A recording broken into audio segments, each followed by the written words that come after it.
PlayerUnknown's Battlegrounds is one of the breakout hits of 2017, even sparking a debate about whether or not it should be considered for Game of the Year. It's amassed in excess of 20 million players on PC alone, so it's already one of the biggest games of the year, and it's actually about to get bigger. Bigger the better, am I right?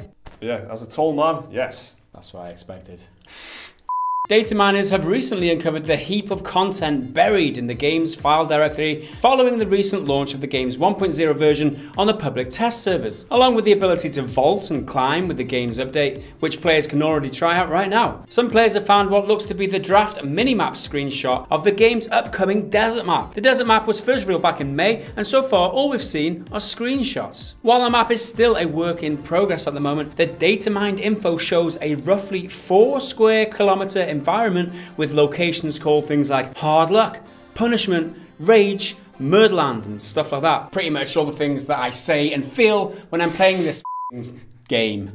This is actually the second time that a work-in-progress version of the map has been unearthed by data miners, but this new version we can safely assume is more up-to-date and complete. Along with the map that was uncovered in the data mine, Redditor Art7's also found a few new vehicles and weapons as well. To get around the desert, players will be able to get into a pickup truck and a Volkswagen-style microbus, as well as the option to hop onto jet skis, something that was teased by the devs back in July. The only downside right now, though, is that the jet skis look like wooden clogs with handlebars, but, you know, it's a work in progress, I guess. Redditor Art7 said in his thread that, quote, "These are just the raw assets without the UE4 PBR material, so they're gonna look like crap as is." The final cherry on the cake was the discovery of a new weapon, a Soviet light machine gun that was introduced in the late 1920s. So this is a pretty interesting data mine for people keeping an eye on this. I mean, there's been a slow drip feed of info for this desert map for a while now since they announced it, some screenshots and whatever. This is a good map. This is like a detailed map that shows the layout and the names of the towns and stuff like that. So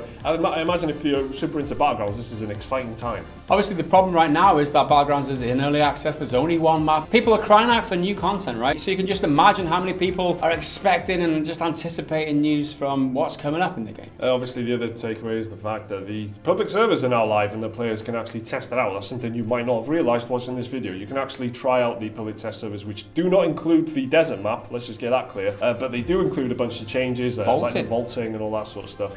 And there's a lot of other kind of gameplay details and changes as well that should have a pretty big effect on the game. So that has happened as well, but there's also this data minus and this new desert map info. So there's a lot going on with this game. While this stuff is all unofficial data mined info, remember, the public test servers actually include a lot of changes that players can get their hands on already. Weapons ballistics are tweaked in the latest update, with bullet trajectory now being influenced by air resistance and other elements. Snipers can expect long-range shots to be that much harder to land going forward. And in a recent interview with IGN, the game's creator Brendan Green was asked about the potential for Battlegrounds being considered a Game of the Year. Well, Green responded with, quote, "Personally, I don't want to win Game of the Year. While I would love to win it for the team, I think this year there have been far better games." Green specifically called out The Legend of Zelda Breath of the Wild and Horizon Zero Dawn as being, quote, "masterpieces of game design and storytelling. I think they will probably win it. I would hope they win it." So the game's own creative director doesn't think Battlegrounds deserves a Game of the Year award, which is interesting. I think as far as cultural impact goes, you can't look much further than Battlegrounds because everyone's been talking about it, right? Everyone's trying to implement their own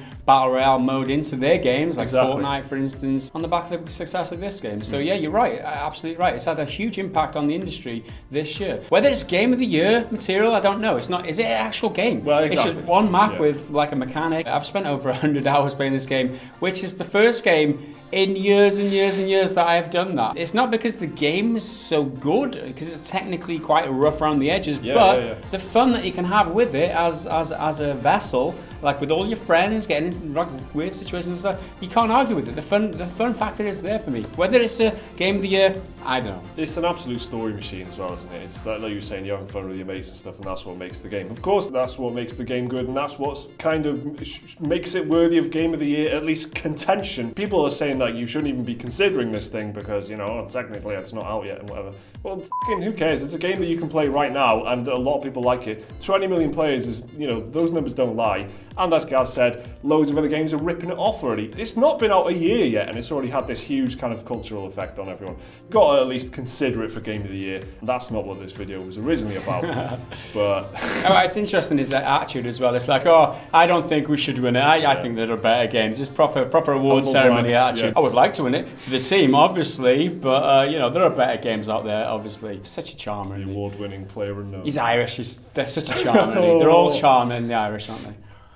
So, PlayerUnknown's Battlegrounds, should it be considered Game of the Year, or at least considered for contention for Game of the Year? Let us know what you think down in the comments. Remember to like the video if you enjoyed it, and please do subscribe if you want to see more stuff like this every single day. There's another video right there which you can check out right now, and of course the link to Patreon if you want to support the channel. See you next time.